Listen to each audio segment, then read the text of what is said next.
New York دنیا بھر سے ہر سال لاکھوں کی تعداد میں آنے والے سیاحوں کو خوشامدید کہتا ہے۔ سیاحت کی نسبت بہتر معاشی مواقع کی تلاش میں نیو یارک کا رخ کرنے والے اکثر مینہٹن کی چکا چوندھ کر دینے والی روشنیوں سے دور ایک نئی زندگی کا آغاز کرتے ہیں، جہاں بہت سے لوگ اپنے ہی آبائی وطن سے آنے والے تارکین وطن کی سستی رہائش حاصل کرنے میں بھی مدد کرتے ہیں۔ ہم اس وقت نیو یارک کے جس علاقے میں کھڑے ہیں اس کا نام بروکلن ہے، اور اس کا یہ حصہ لٹل پاکستان کہلاتا ہے، کیونکہ گزشتہ کئی دہائیوں میں پاکستان سے آنے والے افراد نے نیو یارک کے اسی علاقے کو اپنا گھر بنایا ہے۔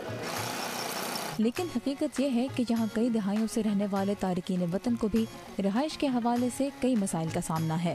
ملیے بنگلہ دیش سے تعلق رکھنے والے کمال ابو ناصر سے، جو نیو یارک کے علاقے بروکلن میں 30 سال سے کرائے کے ایک اپارٹمنٹ میں اپنے خاندان کے ساتھ رہ رہے ہیں۔ میرے بلڈنگ کے ساتھ پرابلم ہے، وہ میرے لینڈ لارڈ وہ بہت اچھا لینڈ لارڈ ہے، بٹ اس کو پرسنل پرابلم ہوا تھا، سو وہ مینجمنٹ کے دے دیا۔ مینجمنٹ تھنک کرتا ہے وہ بھی بہت آدمی کے کورٹ میں نان پیمنٹ کچھ بھی نہیں کرتا، جسٹ کورٹ میں نہیں تھا۔ کمال کی مدد کر رہی ہے نیو یارک کے علاقے کوئنز کی ایک غیر منافع بخش تنظیم چھایا کمیونٹی ڈیولپمنٹ کارپوریشن، جس کے بیشتر کارکن جنوبی ایشیائی ممالک سے تعلق رکھنے والے امریکی نوجوان ہیں۔ چھایا کی بنیاد 11 ستمبر کے حملوں کے پس منظر میں رکھی گئی، جب نیو یارک کی جنوبی ایشیائی اور مسلمان کمیونٹی کو خاص طور پر نشانہ بنایا جا رہا تھا۔ ہماری کوشش تھی کہ ان لوگوں کو مدد حاصل کرنے کے بارے میں معلومات فراہم کریں۔ اس کے بعد کمیونٹی کی صورتحال کا جائزہ لینے سے ہمیں اندازہ ہوا کہ انہیں سب سے زیادہ ضرورت رہائش سے متعلق معلومات کی تھی۔ آفرین کہتی ہیں کہ جنوبی ایشیا سے آنے والے نئے تارکین وطن ہی نہیں بلکہ یہاں کئی سال سے مقیم افراد بھی اپنے حقوق کے حوالے سے بہت کم معلومات رکھتے ہیں۔ کرائے پر رہائش آپ کو مختلف شرائط پر مل سکتی ہے، لیکن ہر کرایہ دار کو کم از کم محفوظ رہائش گاہ کا حق حاصل ہے۔ اگر گھر خطرناک حالت میں ہے تو مرمت کا مطالبہ کرنا آپ کا حق ہے، اور اگر آپ کرایہ دے رہے ہیں تو مالک مکان پانی یا بجلی بند نہیں کر سکتا، یہ غیر قانونی ہے۔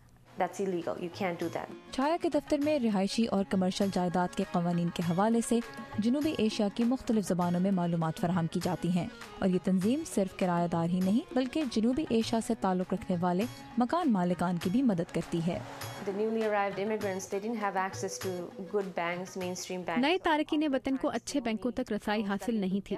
اکثر لوگوں کو بہت نقصان دہ شرائط پر قرض ملا، اور اسی لیے وہ اقساط بھی بروقت ادا نہیں کر پائے۔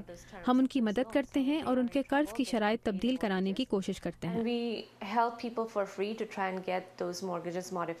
کمال ابو ناصر جس عمارت میں مقیم ہیں وہاں بنگلہ دیش سے تعلق رکھنے والے 38 دیگر خاندان بھی رہائش پذیر ہیں، اور گزشتہ 2 سال سے نیو یارک کی عدالتوں میں اپنا موقف بیان کرنے میں انہیں چھایا کے وکلاء اور دیگر کارکنوں کی مدد حاصل ہے۔